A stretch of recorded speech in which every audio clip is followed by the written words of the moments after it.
नमस्कार दोस्तों, स्वागत है आपका एक बार फिर से आपके अपने YouTube चैनल टीचर्स क्लासेस में। तो दोस्तों अभी तक हमने ग्रोथ के बारे में थोड़ी बहुत बात की। अब हम बात करेंगे ग्रोथ के लिए रिस्पॉन्सिबल फैक्टर्स की। तो ग्रोथ किसी ना किसी कंपोनेंट के थ्रू ही कंट्रोल की जाती है। इन्हें प्लांट हार्मोन्स कहा गया है।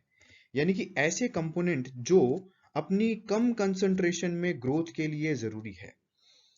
पहले ये माना जाता था कि फूड जो है वो ग्रोथ के लिए नेसेसरी है, लेकिन फूड के अलावा भी प्लांट्स को कुछ ऐसे कंपोनेंट्स की जरूरत होती है जो ग्रोथ के लिए रेस्पॉन्सिबल हैं।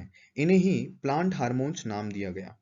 इन्हें फाइटो हार्मोन्स भी कहा जाता है या ग्रोथ रेगुलेटर्स भी कहा जाता है। Growth regulators. The American society of plant physiologist 1953 इनके अनुसार हार्मोन्स ऐसे कार्बनिक पदार्थ हैं जो एक स्थान पर तो बनते हैं, यानी कि मेरिस्टेमेटिक जोन्स में बनते हैं, और दूसरे स्थान पर जाकर अपना कार्य करते हैं, यानी कि जोन ऑफ इलोंगेशन, कोशिका का जो दीर्घीकरण का क्षेत्र होता है वहां पर जाकर ये अपना कार्य करते हैं। इन्हें प्लांट हार्मोन कहा गया है। ये डेफिनेशन बहुत इंपॉर्टेंट है, इसे अच्छे से समझ लीजिएगा। सबसे पहले हम बात करेंगे ग्रोथ प्रमोटिंग हार्मोन्स की, यानी कि ग्रोथ को बढ़ाने वाले हार्मोन्स कौन कौन से हैं। तो उनमें सबसे पहला जो नाम आता है वो है ऑक्सिन का।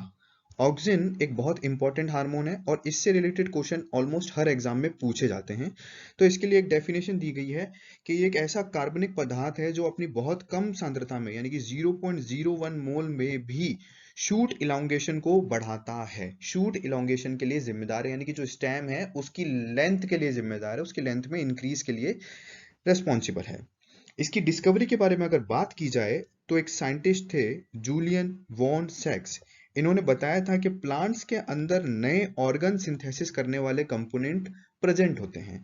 भैया नया अंग जो है वो बनाने के लिए इनके अंदर कोई ना कोई पदार्थ उपस्थित होता है।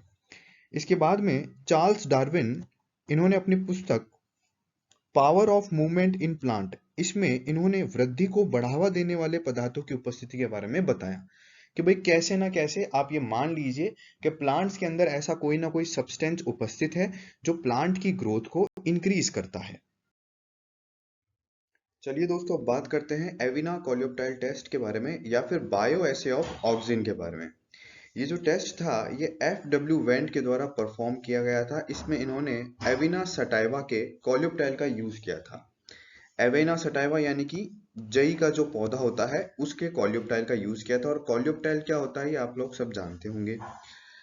इन्होंने कोलियोप्टाइल का एक पार्ट कट किया और उसे सबसे पहले तो एगार ब्लॉक्स के अंदर रख दिया ताकि वो वहां से अपना न्यूट्रिशन ले सके।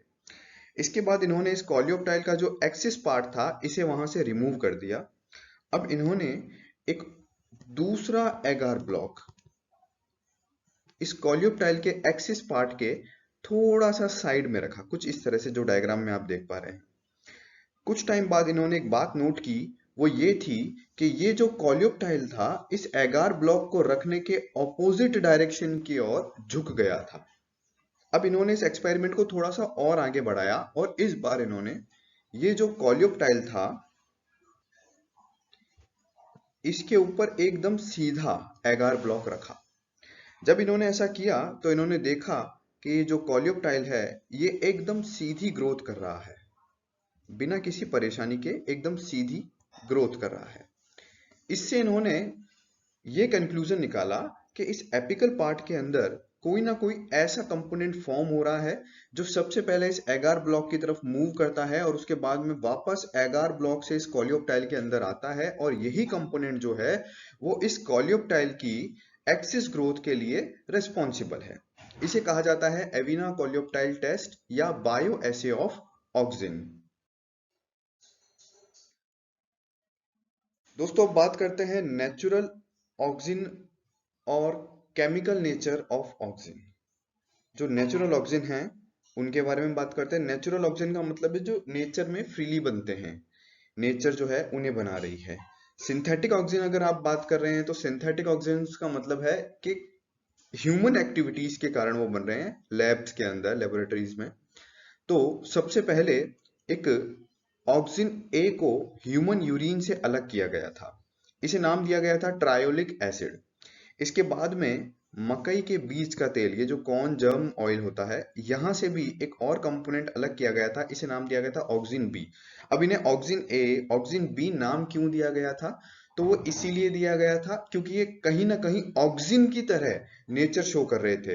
वो सारे इफेक्ट जो ऑक्सिन करता है, वो सब इफेक्ट ये दोनों कंपोनेंट कर रहे थे। लेकिन इनमें एक परेशानी आई कि इनके अलावा और कहीं पर भी इनकी प्रेजेंस शो नहीं हुई, इन दो जो एक्सपेरिमेंट्स थे इनके अलावा। जबकि एक जो तीसरा ऑक्सिन जिसे ह्यूमन यूरिन से ही अलग किया गया था, जिसका नाम है हेट्रोऑक्सिन, इसकी प्रेजेंस जो है वो कंप्लीटली दूसरे एक्सपेरिमेंट ने शो की थी। इसीलिए माना जाता है कि नेचुरली अकरिंग ऑक्सिन जो है वो केवल और केवल हेट्रोऑक्सिन ही है। अगर हम बात करें इसके केमिकल नेम के बारे में, तो इसे इंडोल 3 एसिटिक एसिड के नाम से भी जाना जाता है और शॉर्ट फॉर्म में लिखा जाता है IAA, इंडोल 3 एसिटिक एसिड। अब बात करते हैं हम सिंथेटिक ऑक्सिन्स के बारे में। सिंथेटिक ऑक्सिन यानी कि ऐसे ऑक्सिन जिन्हें लेबोरेटरीज में बनाया गया है। इनमें इंडोल 3 ब्यूटायरिक एसिड सबसे फर्स्ट आता है। अब आपको इनकी शॉर्ट फॉर्म्स भी पता होना जरूरी है। शॉर्ट फॉर्म पता होना इसलिए जरूरी है क्योंकि कई कंपटीशन एग्जाम में सीधी शॉर्ट फॉर्म्स दी जाती हैं। दूसरा है नेफ्थेलिक एसिटिक एसिड, फिर है फेनिल एसिटिक एसिड, फिर है इंडोल 3 प्रोपेनोइक एसिड, उसके बाद आता है फिनॉक्सी एसिटिक एसिड, फिर है 2,4 die क्लोरोफिनॉक्सी acetic acid, 2,4,5 try क्लोरोफिनॉक्सी acetic acid, 2 methyl 4 क्लोरोफिनॉक्सी acetic acid जिसे मेथनॉन भी कहा जाता है, 2,3,5 trichloro 4 aminopicolinic acid जिसे टोडॉन भी कहा जाता है। ये सभी सिंथेटिक ऑक्सिन्स के ही टाइप हैं। अगर आपसे पूछा जाए कि नेचुरली अकरिंग ऑक्सिन कौन सा है, तो आपको सिर्फ और सिर्फ इंडोल एसिटिक एसिड का नाम लेना है, जिसे आप हेट्रोऑक्सिन के नाम से भी जानते हैं। अब बात करते हैं सिंथेसिस ऑफ ऑक्सिन के बारे में कि ऑक्सिन जो है उसका सिंथेसिस कैसे होता है। तो यहाँ आप लोगों को एक बात याद रखनी है, वो ये है कि ऑक्सिन की जो इफेक्टिव कंसंट्रेशन है वो हमेशा रूट और शूट के शीर्ष भाग में ही बनती है। जो एपिकल पार्ट होता है उसी में बनती है। जैसे फॉर एग्जांपल अगर हम बात करें, मान लीजिए ये किसी प्लांट का स्टेम है, तो उसका जो एपिकल पार्ट होगा, शीर्ष भाग होगा, उसमें ऑक्सिन बनेगा। अगर हम बात कर रहे हैं रूट्स के बारे में, तो ये देखिए ये प्लांट की कोई रूट्स हो गई, तो यहां पर ऑक्सिन की जो इफेक्टिव कंसंट्रेशन होगी वो यहां इस भाग में बनेगी, इस वाले भाग में। इसे कहा जाता है एपिकल पार्ट। ठीक है, तो याद रखिएगा इस बात को। इंडोल एसिटिक एसिड या जो हमारा IAA है, ये ट्रिप्टोफेन एमाइड ट्रिप्टामाइन के माध्यम से बनता है। ऐसा माना जाता है, कुछ थ्योरीज हैं कि ये जो ट्रिप्टोफेन एक अमीनो एसिड है, ये इंडोल एसिटिक एसिड के प्रिकर्सर के रूप में वर्क करता है। यानी कि सबसे पहले इसका फॉर्मेशन होता है और फिर इससे आगे चलकर इंडोल एसिटिक एसिड का फॉर्मेशन होता है।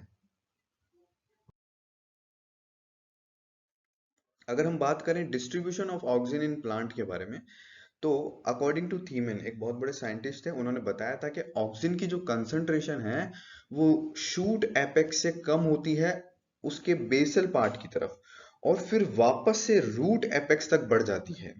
इसे आप कुछ ऐसे भी समझ सकते हैं, अभी जो हमने पिछला डायग्राम बनाया था वहां पर हमने बात की थी कि जो ऑक्सिन्स हैं वो केवल और केवल एपिकल पार्ट के अंदर फॉर्म होते हैं। यानी कि यहाँ पर इनकी जो है कंसंट्रेशन वो रहेगी क्या, हाई कंसंट्रेशन रहेगी। लेकिन जब हम इस एपिकल पार्ट से बेसल पार्ट की तरफ आएंगे, शूट के यानी कि स्टेम के बेसल पार्ट की तरफ, तो हम ये देखेंगे ये यहाँ पर ऑक्सीजन की जो कंसंट्रेशन है वो लो रहेगी। ठीक इसी तरह से अगर हम बात करें रूट्स के बारे में, ये हमारी कुछ रूट्स हो गई, तो हम ये कह सकते हैं कि ऑक्सीजन की जो इफेक्टिव कंसंट्रेशन होगी वो रूट्स के एपिकल पार्ट में फॉर्म होगी। और इस एपिकल पार्ट से जब हम बेसल पार्ट की तरफ जाते हैं, तो यहां पर कंसंट्रेशन जो है वो लो होती जाएगी। ऑक्सीजन जो है वो दो फॉर्म में प्लांट्स के अंदर प्रेजेंट रहता है। सबसे पहली फॉर्म जो है वो है फ्री ऑक्सीजन की फॉर्म, और दूसरी फॉर्म जो है वो है बाउंड ऑक्सीजन की फॉर्म। फ्री ऑक्सीजन जो है उसे आप सिंपल डिफ्यूजन से इजीली अलग कर सकते हैं, जबकि जो बाउंड ऑक्सीजन है किसी ना किसी अदर कंपोनेंट के साथ में, उसे सिंपल डिफ्यूजन के थ्रू सेपरेट नहीं किया जा सकता है। अब अगर हम बात करें ऑक्सीजन के ट्रांसपोर्ट के बारे में, तो तीन साइंटिस्ट थे, डार्विन, बायसन और जेनसन। इन्होंने बताया था कि ऑक्सीजन का जो ट्रांसपोर्ट है ये पोलर ट्रांसपोर्ट होता है। ये हमेशा बेसिपिटल क्रम में होता है, यानी कि शीर्ष भाग से आधार भाग की ओर होता है। इसे ध्रुवीय ट्रांसपोर्ट भी कहा जाता है। ऑक्सीजन के अगर डिस्ट्रक्शन के बारे में बात करें कि अभी प्लांट्स में अगर ज्यादा कंसंट्रेशन में ऑक्सीजन बन जाता है तो उसका क्या किया जाता है, उसका डिस्ट्रक्शन कैसे किया जाता है, तो उसके लिए दो मेथड्स हैं। एक है डार्क एंजाइमेटिक रिएक्शंस के थ्रू और दूसरा है फोटो ऑक्सीडेटिव मेथड्स के थ्रू। ये दोनों ही मेथड्स आपको ध्यान रखने हैं।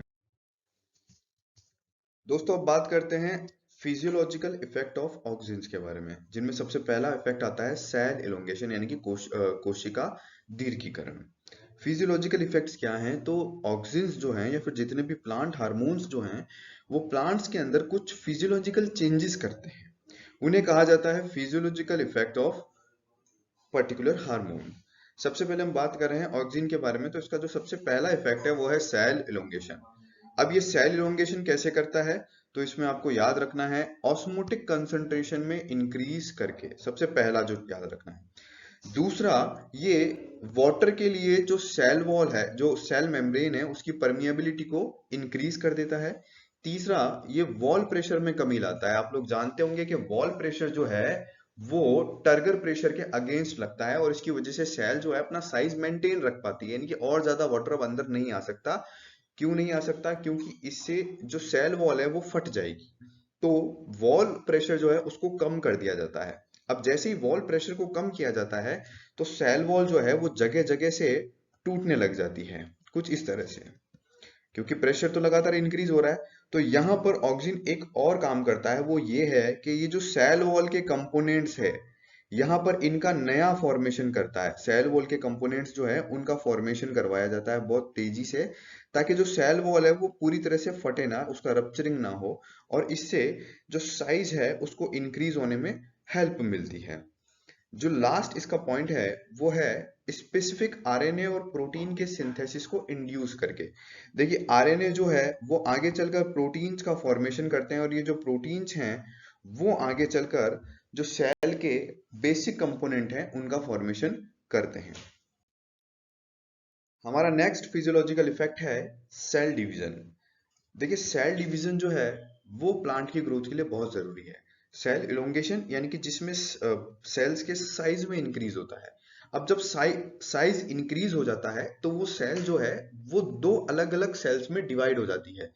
ऐसा करने से नंबर ऑफ सेल्स इंक्रीज होता है, वो सेल्स और ज्यादा फंक्शन करती है और इसी तरह से प्लांट की ग्रोथ होती है।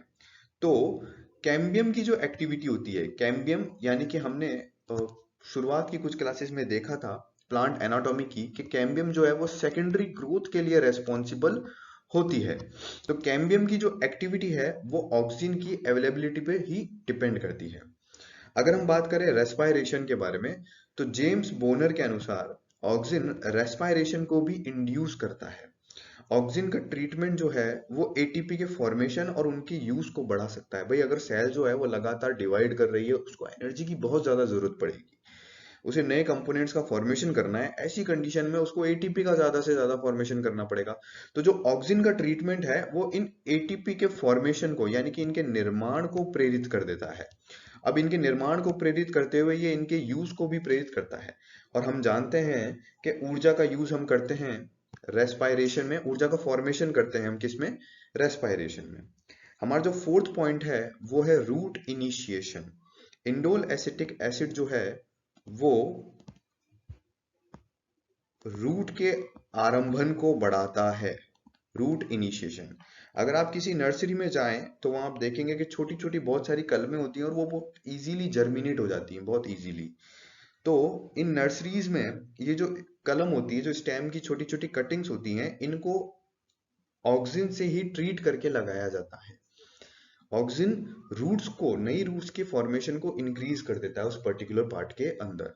तो ऐसी कंडीशन में क्या होता है कि वो जो कटिंग होती है वो बहुत इजीली ग्रोथ कर जाती है।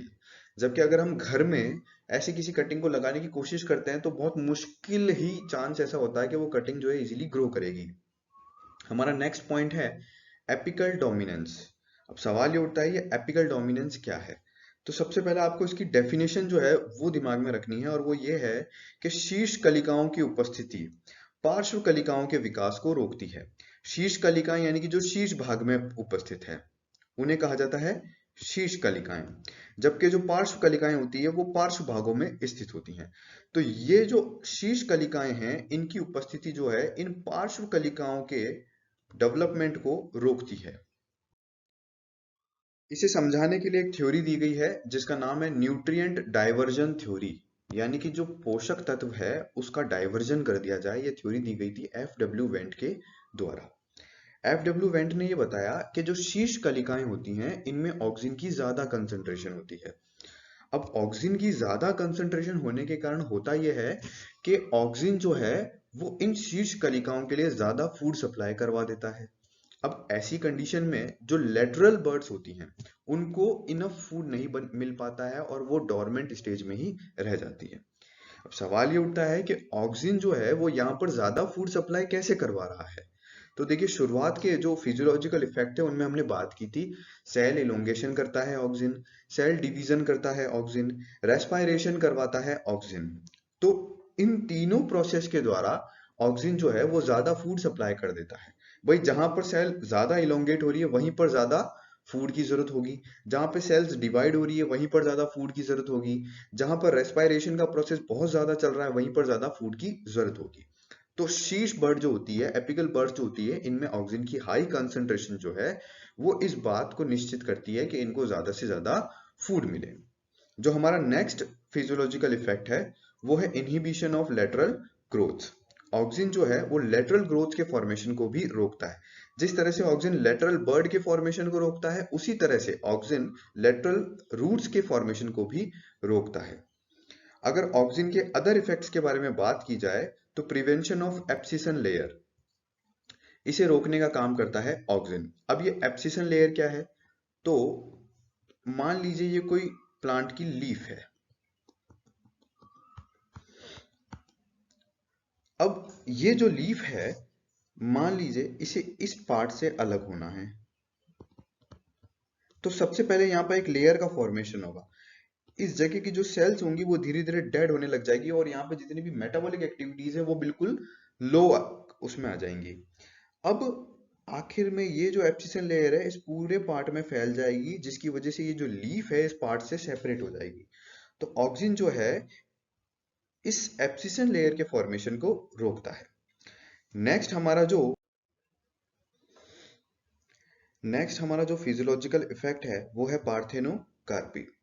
अब पार्थेनोकार्पी क्या है, तो देखिए दोस्तों पार्थेनोकार्पी का मतलब है फ्रूट का फॉर्मेशन विदाउट फर्टिलाइजेशन। अगर विदाउट फर्टिलाइजेशन बिना निषेचन के फल का निर्माण होता है तो इसे पार्थेनोकार्पी कहते हैं, और इस प्रकार जो फल बनता है उसके अंदर भी बीज नहीं होते हैं।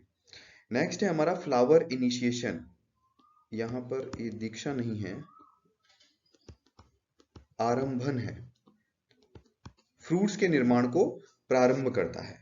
और दूसरा है ड्वार्फ शूट, बोनी शूट्स। दोस्तों अब बात करते हैं मैकेनिज्म ऑफ ऑक्सीजन एक्शन के बारे में।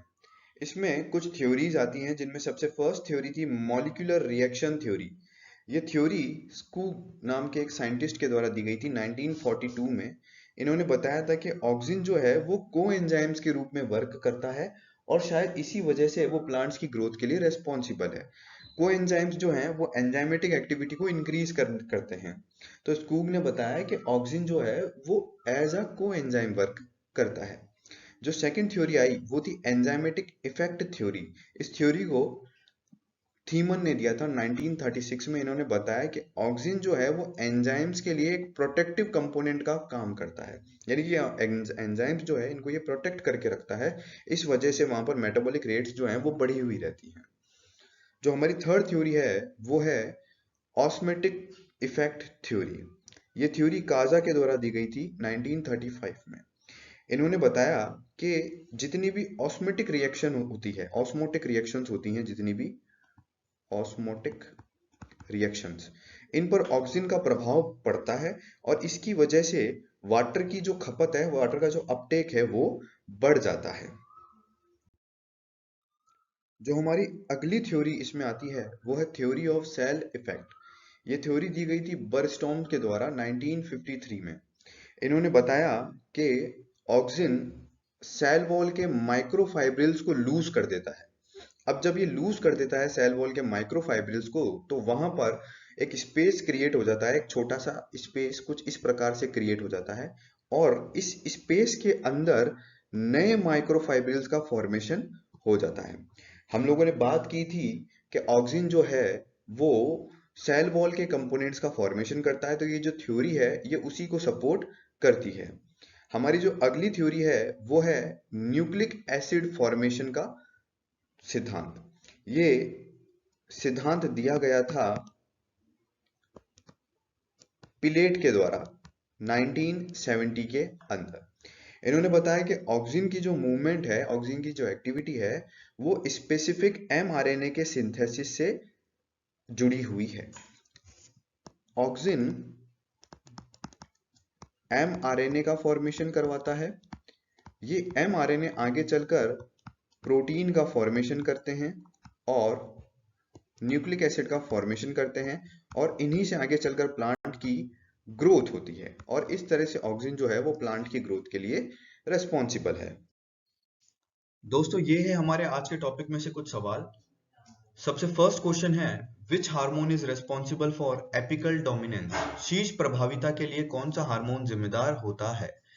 ऑप्शन है auxin, option B cytokinin, option C gibberellin, option D ethylene. Second question है नेचुरली सिंथेसाइज्ड ऑक्सिन्स आर। प्राकृतिक रूप से बनने वाले ऑक्सिन्स हैं IAA, IBA, NAA या PAA। जो थर्ड क्वेश्चन है वो है power of movement in plant was written by Darwin, FW Went, Skoog और थीमन। फोर्थ क्वेश्चन है molecular reaction theory was given by Skoog, Thimann, काजा और जेनसन। फिफ्थ क्वेश्चन है which natural auxin was separated from human urine? IBA, auxin A, auxin B, heteroauxin. जो हमारा last question है वो है parthenocarpy is induced by auxin, cytokinin, gibberellin और ethylene. आप लोगों का जो भी जवाब हो उसे आप कमेंट सेक्शन में लिख सकते हैं। दोस्तों आशा करते हैं आपको आज की क्लास पसंद आई होगी। अगर आपको आज की क्लास अच्छी लगी तो इसे प्लीज लाइक कीजिए, शेयर कीजिए और अगर आप चैनल पर नए हैं तो चैनल को सब्सक्राइब कीजिए। Thank you very much.